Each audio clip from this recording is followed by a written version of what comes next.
Meet the Fockers. This is the sequel to the 2000 film Meet the Parents. It is once again directed by Jay Roach. Correct? Yes, Jay Roach, the guy who did the Us Powers and the first movie. This came out in 2004, about 4 years later.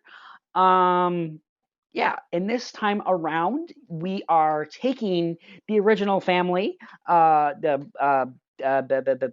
Robert De Niro and Blythe Danner, I can't say her name, and we are meeting his side of the family with her side of the family. We are meeting the Fockers. This time, Ben Stiller's dad is played by Dustin Hoffman, and his mom played by Barbra Streisand, and they are very different people than what the Burns are. He was a stay-at-home dad. Used to be a lawyer, now was a stay-at-home dad. And she is a sex therapist. Very different than what the Burns are. So we have clash of personalities, I guess you could say. And instead, this time around, of him wanting to, well, actually, this time around, he's still trying to impress the Burns.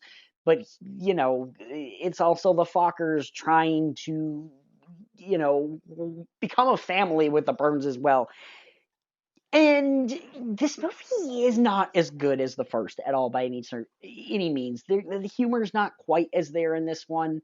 Um, this still has some decent jokes in it, but at the end of the day, it just wasn't quite there. It feels very similar to what the first one is in a sense. There's a couple decent moments, some decent jokes and stuff like that.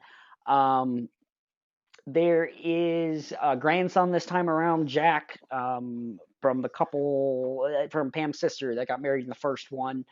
Um, Jack is Jack Jr., I guess, little Jack, whatever you want to call him. He's got a great little role. He has some great funny scenes in this movie. Barbra Streisand and Dustin Hoffman are doing such a great job here. Again, the chemistry between everyone is great. It seems like everyone's having fun making this movie.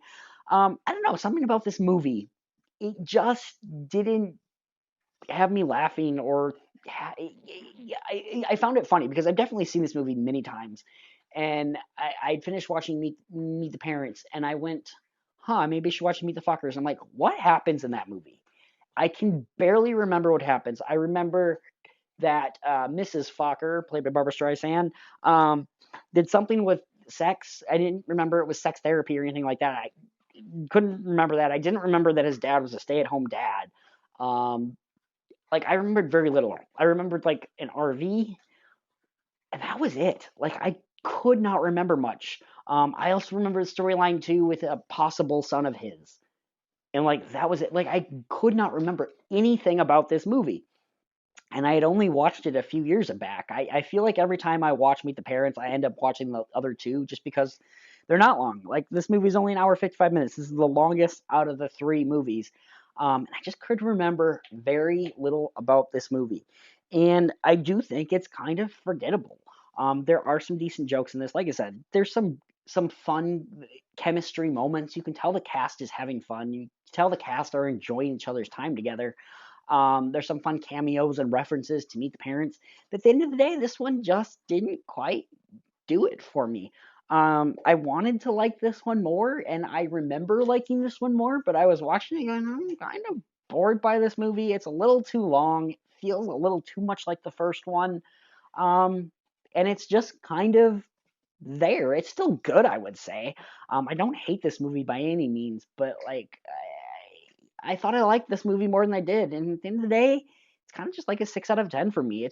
It's there. It's a generic romantic comedy. You know what you expect from this one because it's basically the first one, just a little bit different because we're meeting his parents now, who are weird, kind of strange, quirky people.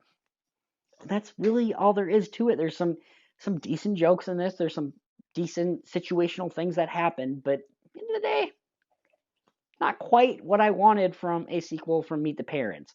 Um, so yeah, at the end of the day, I'll go 6 out of 10 on this one. I don't hate this movie. I don't love it though. I wanted to enjoy it more. And at the end of the day, I just didn't quite love it as much as I wanted to. So yeah, that is my review of Meet the Fockers. Not much to talk about with this one. It is just your standard romantic comedy. Some good stuff in there though. Don't get me wrong. It is directed by the guy who did Austin Powers. So Yeah, what did you think of this one? Do you think this is a worthy sequel? I would say it's worthy. I just don't love it as much as the first one. It's never going to live up to the first one. I will have my review of Little Fuckers coming very soon for you. So please feel free to check that one out. I hope you guys have yourself a great day. Don't do anything I would do. And hey, I'll see you next time.